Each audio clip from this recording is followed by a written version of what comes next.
Christian parenting. All right, guys, I'm so excited. Before we get to the podcast, we have Monica Swanson with us today, and she is going to chat with us for just a second before we kick it off. Hey, girl, how are you? Aloha. I'm great. Thank you. Okay, now let's just stop right there with the aloha.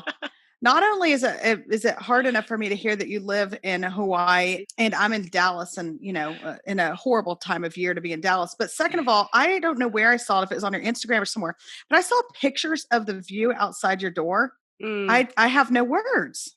Oh, thank you. It's not a bad place to be in lockdown, which I feel like I've been for months on end. So yes, that's the blessing of it. Okay, well, I'm glad you're here. And everyone, Monica is a part of our new Christian Parenting Podcast Network. Woo-hoo. Welcome. Yes. Thank you. We're so glad to have you on it. And so what I like to do is just chat for just a second, let you say a little bit about yourself. I'm going to ask you a couple questions, but I want people to know who you are so that they can check out your podcast. So we'll start with this, though. What's messy in your life? I like to talk messes because that's how I live. What's messy in your life? What isn't messy in my life right now? Yes. My goodness.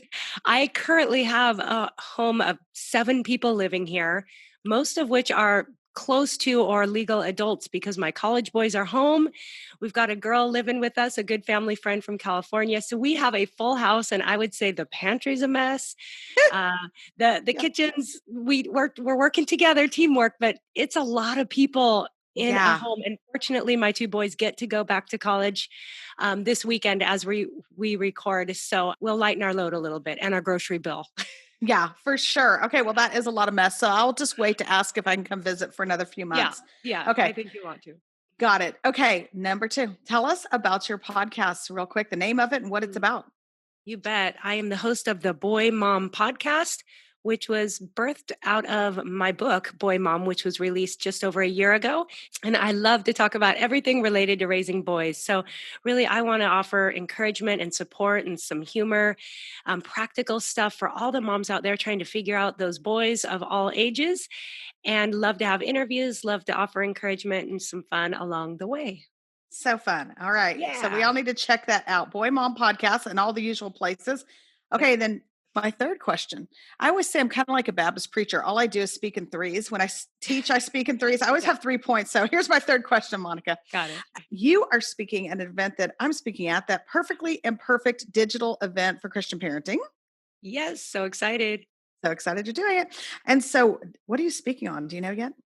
Well, it might surprise you, or it might not, that I'm going to speak on raising boys. Way to stay in your lane. And I think I've got 3 points in my message. So you and I would get along great. Perfect. Okay. So we'll get a little taste of it that weekend. So it's October 23rd and 24th. Which happens to be my birthday weekend. Oh, fun. All right. October 23rd. October 23rd. I'm October 30th birthday. So there you go. All right, everyone. So check out Monica's podcast. We're so thrilled to have you on the podcast network. Boy Moms, this is the one for you guys that are raising boys. I'm raising a few in this house as well. And then if you haven't signed up for the Perfectly Imperfect digital event, you can do that. Jump on christianparenting.org and you can get all the information. Woohoo. Thanks for being here with us. Thanks so much. Glad to have you in the network and looking forward to hearing a lot about boys. So I'll be checking it out soon. Awesome. Aloha.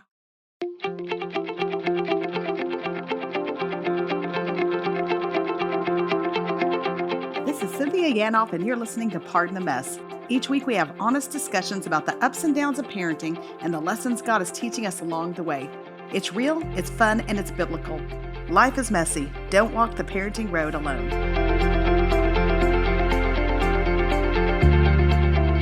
Hey guys, welcome back to Pardon the Mess. I am glad you're with us today.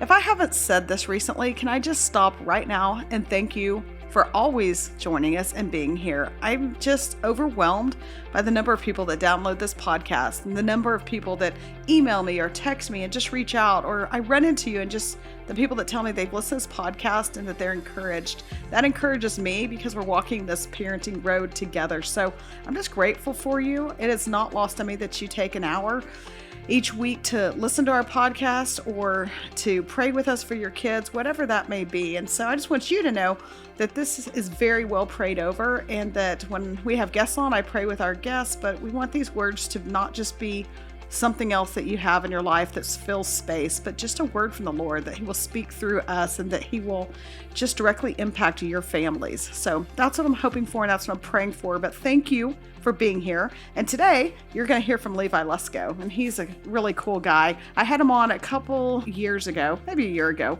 He and his wife both were on, and they talked about the tragic loss of their young daughter and working through the grief. And today he's back to talk about his new book, Take Back Your Life, a 40-day interactive journey to thinking right so you can live right. And we just talk about how the idols in our lives can bring us anxiety. They almost always bring us anxiety because we're letting something else try to sustain us where Jesus belongs. And so it's a good practical conversation about that. He talks about his struggle with performance, which I also have to be careful with, or I struggle with. And then at the end, he's just authentic and vulnerable about how he so often feels like a failure as a dad and working through that. And I think it's something that we all struggle with. So you're going to enjoy this chance to hear from Levi. I'm glad you're here.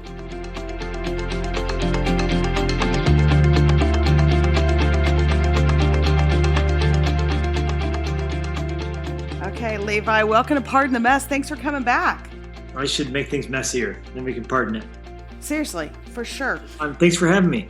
Well, I'm glad you're here. And listen, you don't need to make it too messy. I'm just going to start off. We're going to keep it real. This is for the behind the scenes for anyone who is ever curious how things roll around here. I don't know if you remember, but I podcasted you and your wife maybe like a year ago or something, and was so excited. We talked about a lot of great things. But as we started off, I prayed with y'all and proceeded to call you the wrong name as I was praying over and over. I called you Luke like 4 times and even stopped praying. I was going to say got off the phone, but I wasn't on the phone with the Lord. I stopped praying and I said something like, all right, Luke, are you ready? And your precious wife was like, just FYI, his name is Levi. And I was like, of course it is. And the only reason I screwed it up, because I know who you are, is because I had just interviewed Luke Lazon, I think the day before. But anyway, I just want you to know that was one of my more horifying podcasting moments. Love that. As someone who has a really hard time with names, I felt like I was completely at home. Okay, well, I'm showing you my notepad via Zoom. Look at the very top of it. It has your name written huge because now you can't miss it. Yes, I have your name written huge at the top of my notepad because I have a total mental block with wanting to call you Luke. So if I do, we're going to act like it didn't happen twice, okay? I love that so much. It makes me so happy. Thanks for being here. I'm excited to chat with you again. How's it going over on your end? We're doing good. It's the last traces of summer. You know, September is kind of like this. It can be the secret month of summer. And so we're excited about that and enjoying all the outdoor activities with the kids, fishing and paddleboarding, camping, and life in Montana is fantastic. Of course it is. I'm in Texas and I'm a little bitter talking about your life in Montana. So I'm going to keep going past that because I'm sitting in, the depths of Hades right now in the heat of Texas. But I do recall hearing or reading or seeing somewhere, and if you don't want to talk about this, I'm good with it too. But did you have a little 4th of July incident? Oh, yes. Thank you for bringing that up. Yeah, I shot a firework into my left eye on accident. It was a big cake of mortar rounds that were going off. And it misfired and one shot out sideways and a mortar round hit me right in the eye. So that was lovely. Oh, and so you got a hospital trip out of that, I guess? I got my ER card punched, which we're going on, what is it this summer? We've been in the urgent care or the ER 5 times since the pandemic started. So it has been active.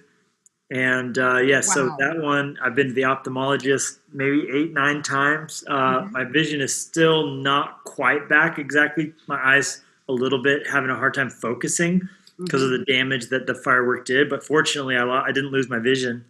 So I'm so glad for that. Yeah. Well, I read that and I was thinking 2020, of course that happened because I too, and people listen to our podcast know this, I too have had your kind of pandemic. When you were saying how many times y'all been to an urgent care ER, we did the same thing. We've had everything from, I had emergency surgery that included also an ambulance ride. My youngest, my preschooler, emergency surgery and a cast. My husband, doesn't matter. Fire truck came, stuck in a tree, not worth discussing at this point. Okay, Levi, just trust me, not good.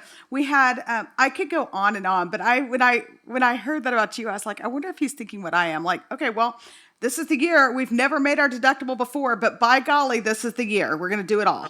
It's the time to happen. Yeah, I would lose my vision on 2020. We all thought this was going to be the year of great vision, but not me. So that's awesome. Well, I'm glad you're doing okay, and we're glad you're here. And you have a new book out that we're going to chat about, and you're talking about taking back your life, and it's a 40-day interactive journey to thinking right so you can live right. And I was reading through the book today. It's such a cool design too, but taking back your life. And I just wanted to start about as basic as it gets and say, what are we taking our life back from? Yeah, I guess that's the question, isn't it? Well, I think that's really personal. For every different person, it's going to be a different thing. But the reality is, it is so much easier to lose yourself than you could think. And that's why Jesus warned us about how easy it is to gain the world and lose your soul. And of course, growing up as a good church kid, we knew that verse, and it was always used to warn us against, secularism or tobacco or girls or whatever, like, hey, don't want to lose your soul. And I think I always kind of thought of that in terms of like, go to hell, forfeit your soul to the fires of hell. But the more I've studied it and the more I've looked into it and the more I've even gone to understand the Greek word itself, it doesn't mean necessarily, it can of course mean that, but it also can mean just losing track of yourself, losing control of yourself. One person translated it, lose your very self. So there's a unique version of you and me that I think Jesus sees us as potentially becoming, that healed, healthy, whole, forgiven, playful, childlike but not childish version of ourselves that we could be when we're at our best. And it's easier than you would think to lose track of and lose the ability to be that person. And then we end up becoming small, toxic, selfish, petty, whatever that we become. And so then you go, okay, well, how do you do that? Well, now go back to the first part. It's possible to gain the whole world and lose track of yourself. So what are you getting? I think what he's saying is you're trading an idol for God. And when you do that, our connection to God is what positions us to become who we're supposed to become. So any idol or any counterfeit God or anything our soul adores more than God is going to cause us to move away from our best version of ourselves. And I don't think it just can be the world of money. It could also be the world of sports. It could be the world of fashion. It could be any world that becomes what our world revolves around instead of the sun is going to then set itself up as a God in our heart. And so that's kind of what I'm trying to hopefully help us all to see, that we can lose track of ourselves really easily. Yeah, yeah. And I heard you talk about this, and it kind of struck a chord with me because it might be an area, it is an area that I struggle with too. But you talked a lot about kind of becoming a slave to productivity in your life. And one of the things maybe that you've lost yourself to historically or that you fight against. And it was interesting because I don't remember where I heard this. Maybe I was listening to you with Bob Goff, but talking about how the impact of what some kids had said or how they treated you in like junior high or high school, how you found yourself fighting against that even through adulthood. And I was thinking through that because for me, it's people pleaser too. That goes with my productivity. I have both the yin and the yang of one of people pleasing and I want productivity.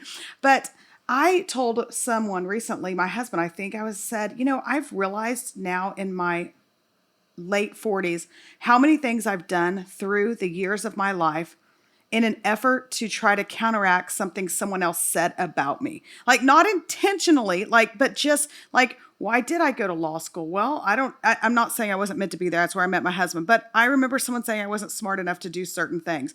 Why did I want to live in this neighborhood? I remember someone saying that only successful people, you can just look back. And I just wondered, hearing you say that, if you would just speak into that, because I think that's an area we kind of all tend to lose ourselves to. Absolutely. Well, I relate to that because of what you mentioned that I faced in life. I think it's a miracle that any of us survived middle school, quite honestly. Yeah.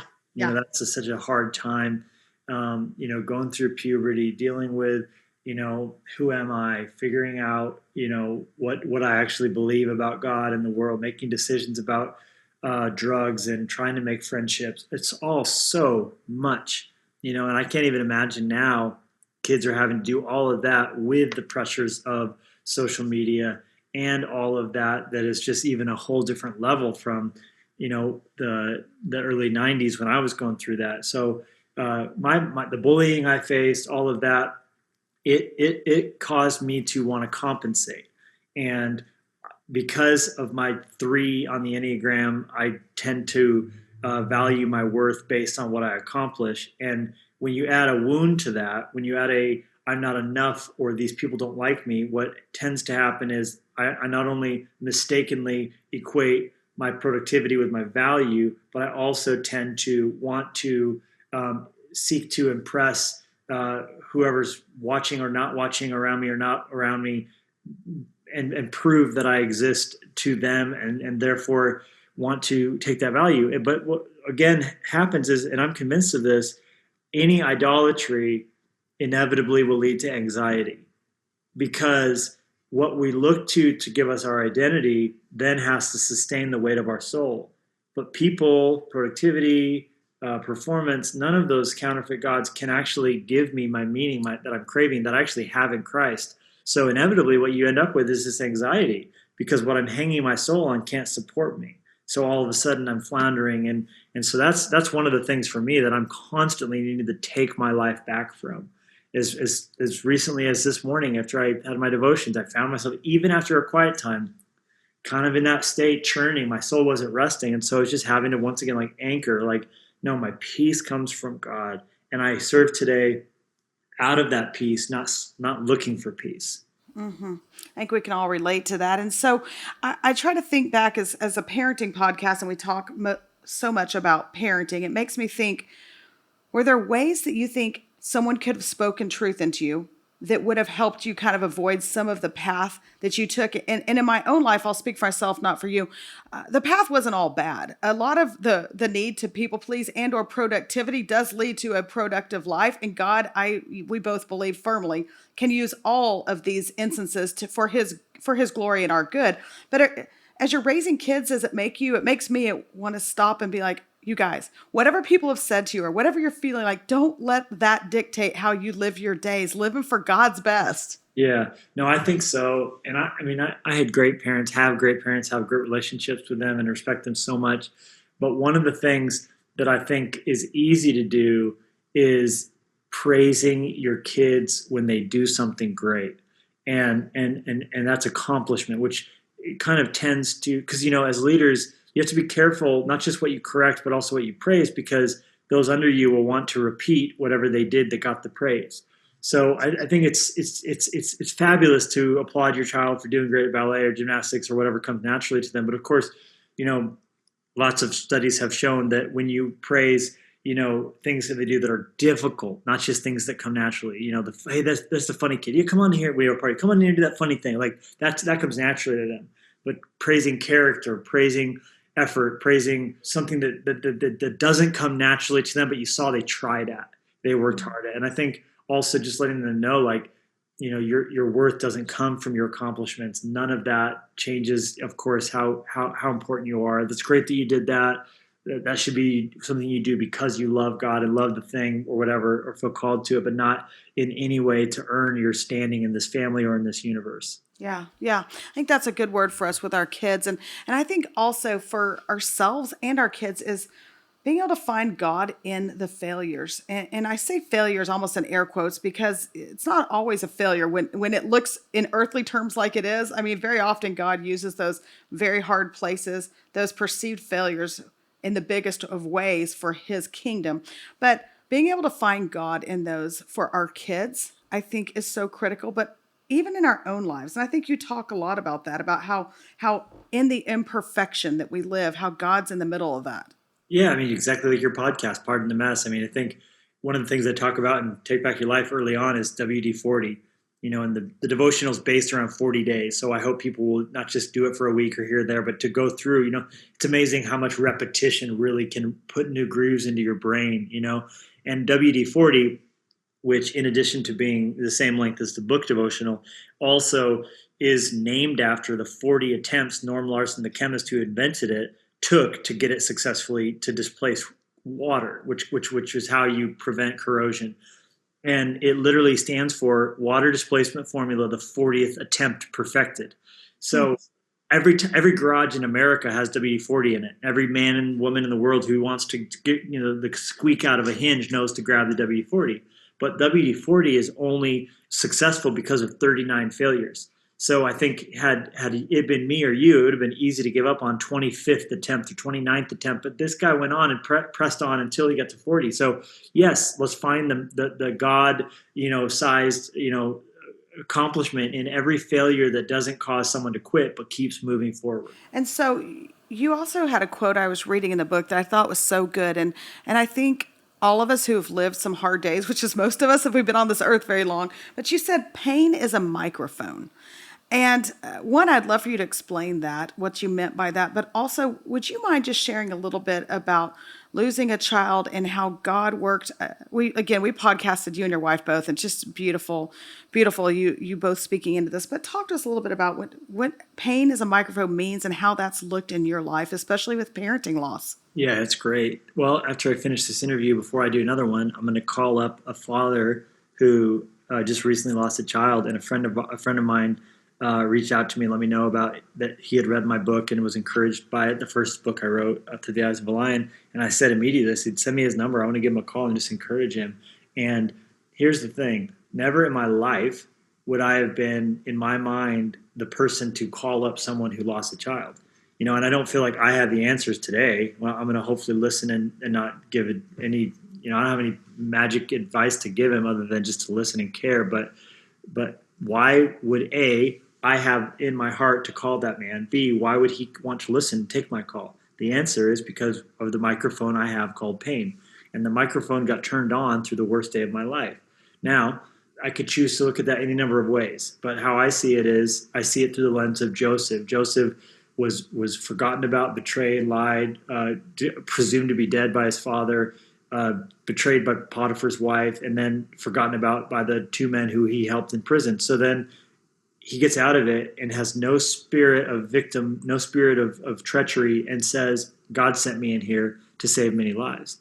Because he believed all of his discomfort was a microphone that he was being given to have a louder voice of influence. And it took time to get that set up. So if I believe in a sovereign God, the day my daughter died, there's a lot of forces at play, death, sin, the devil, but ultimately God is sovereign over it all, and he allowed what the enemy meant for evil to accomplish good. And some good of it, I have to believe, is that I then become more capable and able and useful in his hand as a tool, whatever that looks like. I don't have any delusions of grandeur or, I'm going to be used at this level. I just have to say, small, large, I'm up for whatever. If you want to take my pain and redeem it, I want to see that happen. And I believe that not only does that help the other person, so like this guy, I hope I get to encourage in a minute, but you know what I really think? I think it's going to help me. Because every time I've been able to be used to as a conduit to flow out God's grace and his mercy, every time I walk away better for it. So that's kind of a small measure of what the theology I have of the microphone called pain. And Joseph, it's so timely that you mentioned that, because I've been studying Joseph, and in fact, we're doing a podcast through the life of Joseph. And one thing I think that's worth noting about Joseph's life that I think will speak to all of us is that it specifically says that God showed success on everything he did. He had God's favor. And reading that, I tend to be like, ooh, if that's God's favor, I like favor, right? When it looks like job opportunities or success for my family, I like favor that looks a little different.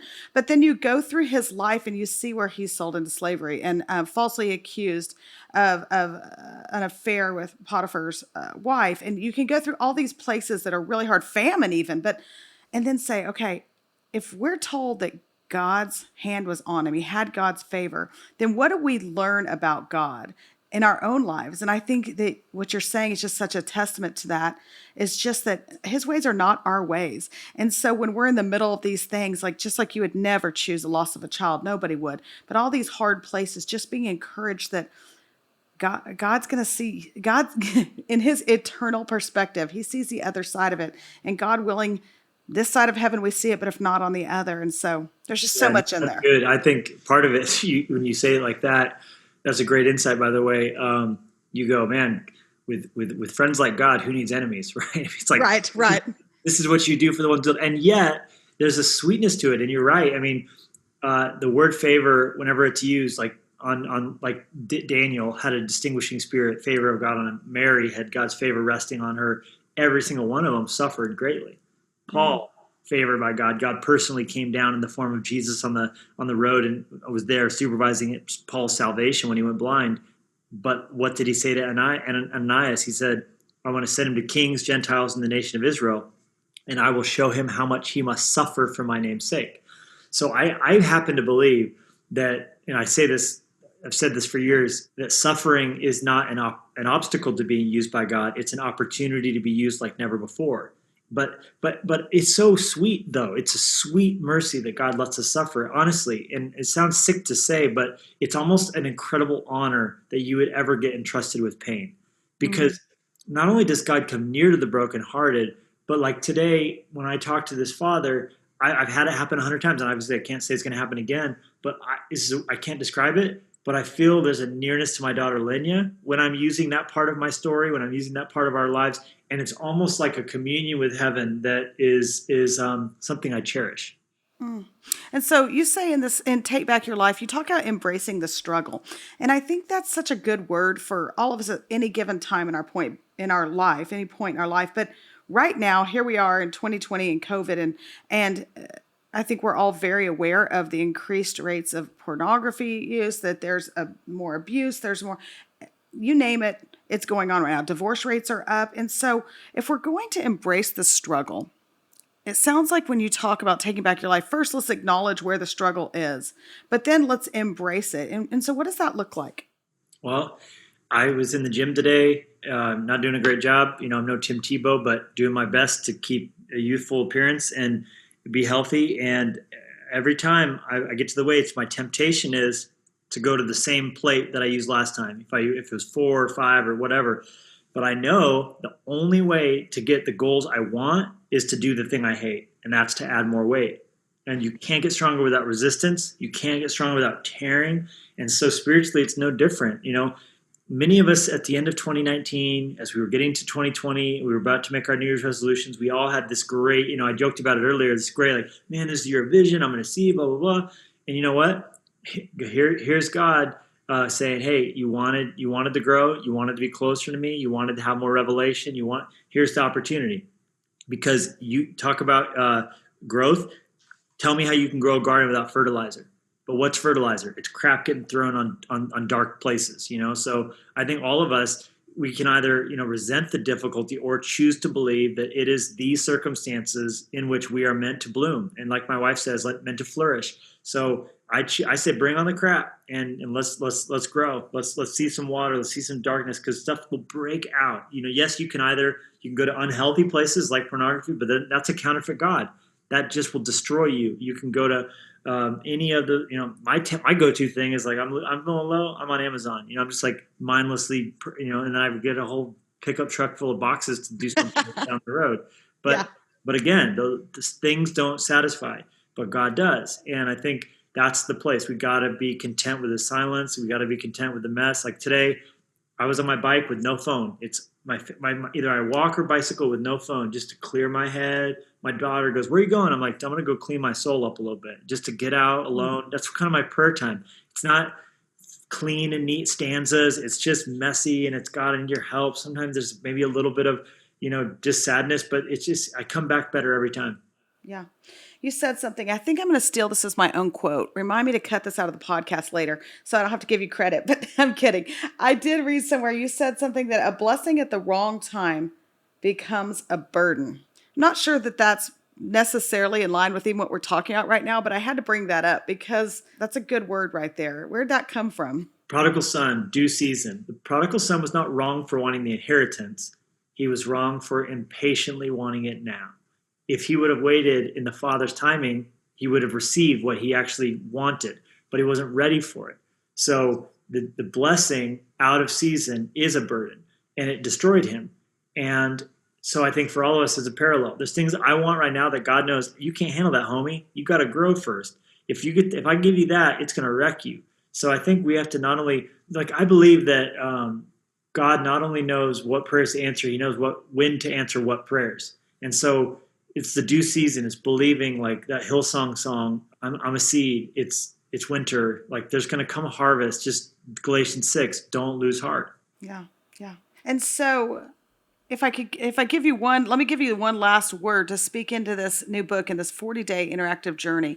Just give us encouragement on why it matters, why you challenge people to do it. I think these are days when it's easy.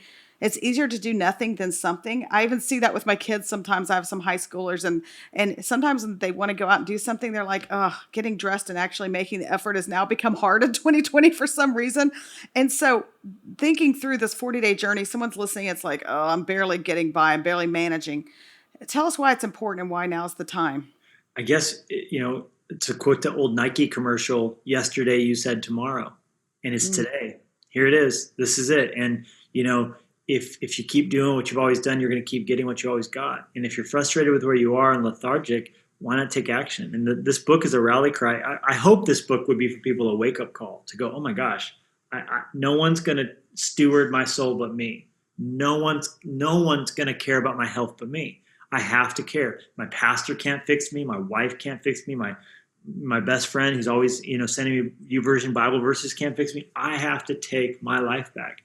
And so that's my hope and prayer. People would wake up and realize in a moment you're going to be standing at the end of your life, looking back on it all, wishing above all things you had grown closer to God and loved people better. And that's really at the essence what this book is about. There's a lot in there about emotional intelligence and self-management, a lot in there about grief, a lot in there about your relationship with Jesus, lots of verses and prayers and things that I think really will be good in your spirit. God knows all the Netflix rumbling around in your soul isn't helping you, but this stuff will. Yeah. That was a harsh word on Netflix, by the way, but we're going to let that go. We're all working through it. But at the same time, like you finish, like studies have correlated binging Netflix with depression. So be careful. Yeah, I get it. And so as we wrap up, and I'm going to link your book and podcast notes so everybody can grab a copy of that. As we wrap up, I just wanted to ask you a parenting question, back to parenting, because that's what we're about. What do you know now about parenting that maybe you didn't know pre-COVID, or just where's God been working in your parenting in the last several months, and what's your encouragement towards others that are walking this road with us? Yeah, gosh. Oh, man. My counselor would have a lot to say about that if she was here, because that comes up so often. I feel like such a failure as a dad almost all the time. I guess I would just say, like, you hear it on airplane. Back when we used to fly around on airplanes, they would always say, put your oxygen mask on before you put it on your child. And it seems like, wait, no, I need to take care of them first. It's like, yeah, well, the better you're doing, the better they're going to be doing. If you're unconscious on the floor, you can't help anybody. So, whatever you think you need to do for your kid, you need to be doing for yourself first. And we tend to tell our kids the same things we're not doing. We yell at them to be quiet. The irony of that, right? So it's like, whatever the oxygen mask you want on your kid's mouth, put on yours. And the better you're doing, they do what you do and hear what you say. So take your own advice. And I think you unintentionally encourage some people just by saying you feel like a failure in parenting so often. And just the reminder that I think we all walk that road of thinking we're just not getting it right, or we're not doing it well enough, or we're failing in some aspect. But the importance of giving ourselves grace as we're giving grace to our kids and others. Ugh, yeah, that's hard. I find myself at the tip of my tongue is I'm not enough. I'm not doing good enough. I'm not. And even when I try, like in plan a day, it's like some little thing gets me sideways. And it's like, here we are having this great day. I'm like, well, are you enjoying it? I planned this great day. It's like, like it's just so easy to fall into the trap of, thinking I can curate a perfect outing or an evening, or, and even like, we try and do sunset walks. And it's like, well, then one wants to do the scooter. Well, if one has a scooter, one wants a bike. If one has a bike, one wants to ride the Power Wheels. It's like, but this was a walk. Now we have a Power Wheel, and this is a battery. I know I'm going to be carrying this back. And it's like, come on, let's just take a freaking walk. And then I'm like, wait, now I'm yelling at my kids about how we're going to have a great evening sunset walk. No one wants to come. Everyone's got a bad attitude. It started with me.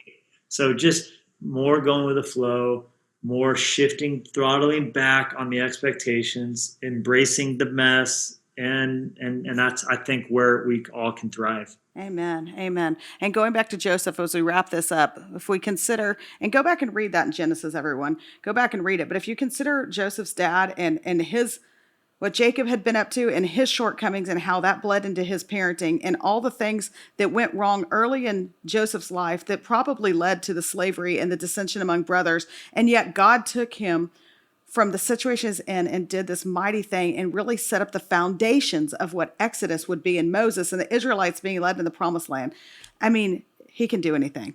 We got it. You start with the polygamy and you go from there. And, yeah. But I mean, the reality is, though, I think, a lot of people even go, well, hold on, is the Bible encouraging that? It's like, no, of course not. The Bible records, but doesn't approve of the actions taken by those involved in it. So you even look at that, you go, like, you see the difficulty of blended families. You see the difficulty of estranged, stepmom and this dynamic and multiple Christmases. And it's like, that's why God shows, like, here's the plan. Not that this is shame for anybody who's got, divorce in their story or all the rest. God's got grace for you too. But you see the difficulty that you're referencing, the rivalry, this is my favorite, that's not I get more attention from dad than you do. That sort of element, it just shows why God set things up a certain way. And you see the harmony that comes from, following his plan. Yeah. Yeah. Well, be encouraged, everyone. Levi, I think we can be most encouraged about the fact I called you the right name, I think, the whole time. You called me Lucas once. Joking. No, you didn't. I'm just kidding. You did. Seriously. You called me Levi every time. Awesome. Hey, thanks for being with us today. Thanks for having me. Love chatting with you. And everyone, again, it's in podcast notes, but Take Back Your Life, Levi Lusko, available and ready for everyone to grab a copy. 40 days on a great journey with Levi.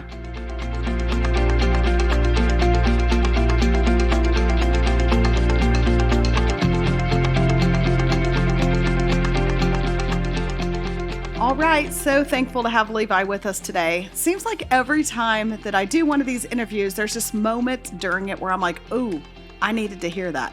I guess it's probably the Holy Spirit speaking into my life. I hope, though, that you're having those moments too as you listen. For me, that moment was when Levi talked about, are we being careful with what we're praising our kids for? Are we really thinking through that? And are we just praising them for their accomplishments or where they've worked hard at something versus just praising them for great character or for those places where they've been in a struggle, but they've struggled well? So that was something I needed to hear today, and I need to think through in my parenting life. And so I hope that you're having those moments too, where the Lord's working in your parenting journey and you stop and think, that was for me. I'm glad you were here today. A big thank you to Levi. Be sure and check out the podcast notes. If you don't receive our emails, will you go and sign up? It's pardonthemess.org, and you will be sure and get everything that we send out. I know your days are busy, so as always, thank you for joining us as we pardon the mess.